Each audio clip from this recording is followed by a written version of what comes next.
उत्तर प्रदेश की सियासत और खासकर सपा के मिजाज के लिहाज से न्यायालय से 2 दिनों में 2 बड़ी खबरें सामने आई। पहली तो खुद सपा से जुड़ी है, दूसरी देश भर में यूजीसी के नए नियमों पर मचे बवाल से। चलिए पहले सपा की बात कर लेते हैं, लेकिन उससे पहले सीएम योगी का वायरल हो रहा ये बयान सुनिए। अयोध्या में मोइन खान जो समाजवादी पार्टी का नेता है, अयोध्या के सांसद की टीम का सदस्य है, 12 वर्षीय एक नाबालिग बच्ची के साथ दुष्कर्म का कृत्य में शामिल पाया गया। अभी तक समाजवादी पार्टी ने उसके खिलाफ कार्रवाई नहीं की है। मैं ये नहीं समझ पा रहा हूं कि ये सब क्या है। अब क्या ये कोई समाजवादी पार्टी ना बोले?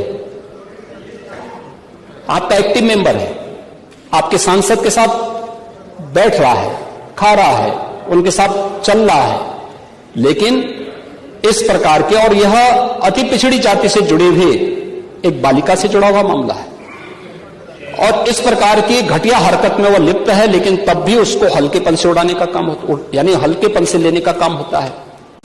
अब खबर यह है कि अयोध्या गैंगरेप मामले में मोहित खान को कोर्ट ने बरी कर दिया है, जबकि उनके नौकर राजू खान को दोषी ठहराया गया। 2 साल पहले इस मामले में मोहित की गिरफ्तारी हुई थी और सीएम योगी आदित्यनाथ ने विधानसभा में सपा पर हमला बोलते हुए मोहित को सपा का सदस्य बताया था और समाजवादी पार्टी को घेरा था।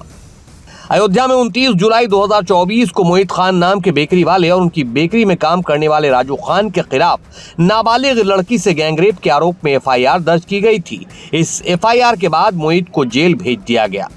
इसके साथ ही उनका घर भी बुलडोजर से गिरा दिया गया था। अब कोर्ट से मोहित को इंसाफ मिलने के बाद सीएम योगी का वीडियो वायरल हो रहा है और सपा नेता सवाल कर रहे हैं।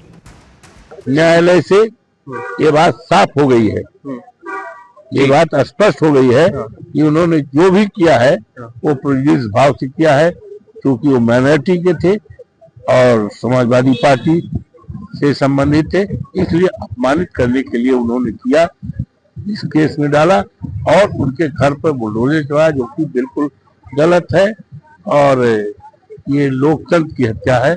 और इसे मैं मांग करता हूँ कि उनके घर को किसी ने गलत किया है या नहीं किया है, ये जिस कदम फैसला देने का काम हमारी न्यायपालिका का है। लेकिन जिस प्रकार से पुलिस प्रशासन और शासन पहले ये चीज तय कर देते हैं, ट्रायल कर देते हैं कि कौन दोषी है कौन नहीं है, आप दोष जब तक सिद्ध नहीं हो तब तक वो व्यक्ति दोषी कैसे हो जाएगा। और जिस प्रकार से अगर आज माननीय न्यायपालिका ने मोहित खान को बरी किया है, मोहित खान की कोर्ट से रिहाई पर सपा को बीजेपी को घेरने का मौका मिल गया, इसलिए वो चूकी भी नहीं। लेकिन देश की सुप्रीम अदालत से आए एक और फैसले ने बीजेपी पर सवाल उठाने का मौका दे दिया है। देश भर में जिस यूजीसी कानून को लेकर बवाल मचा था, देश की सुप्रीम अदालत से उसका जवाब आ गया है। सुप्रीम कोर्ट ने यूनिवर्सिटी और कॉलेजों में भेदभाव को रोकने के लिए यूनिवर्सिटी ग्रांट्स कमीशन की ओर से जारी नए नियमों पर गुरुवार को रोक लगा दी है। चीफ जस्टिस ने स्पष्ट किया कि यूजीसी के वर्ष 2012 के नियम अगले आदेश तक लागू रहेंगे और मामला अब 19 मार्च को सुना जाएगा। न्यायालय के इन 2 आदेशों के बीच अखिलेश यादव का एक पेचीदा सा पोस्ट सोशल मीडिया पर वायरल हो रहा है, जिसमें अखिलेश यादव ने लिखा है, सच्चा न्याय किसी के साथ अन्याय नहीं होता है। माननीय न्यायालय यही सुनिश्चित करता है। कानून की भाषा भी साफ होनी चाहिए और भाव भी। बात सिर्फ नियम नहीं, नीयत की भी होती है। न किसी का उत्पीड़न हो, न किसी के साथ अन्याय, न किसी पर जुल्म ज्यादती हो, न किसी के साथ नाइंसाफी। यूपी के सियासी नब्ज को जांचने परखने वालों का कहना है कि मौसम चुनावी है, इसलिए अखिलेश यादव का ये पोस्ट सियासी है। खैर, अखिलेश यादव को यूजीसी के मुद्दे पर न उगलते बन रहा है न निगलते, इसलिए मीडिया के सामने भी आए तो वोट बैंक का ख्याल रखना नहीं भूल पाए।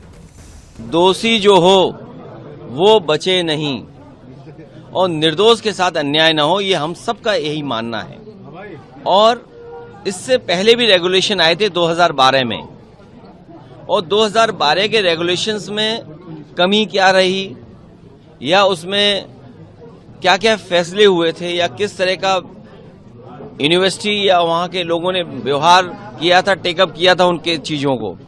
फिर आज 26 में आ गए नए रेगुलेशन। तो हमने 2012 के रेगुलेशन से क्या सीखा?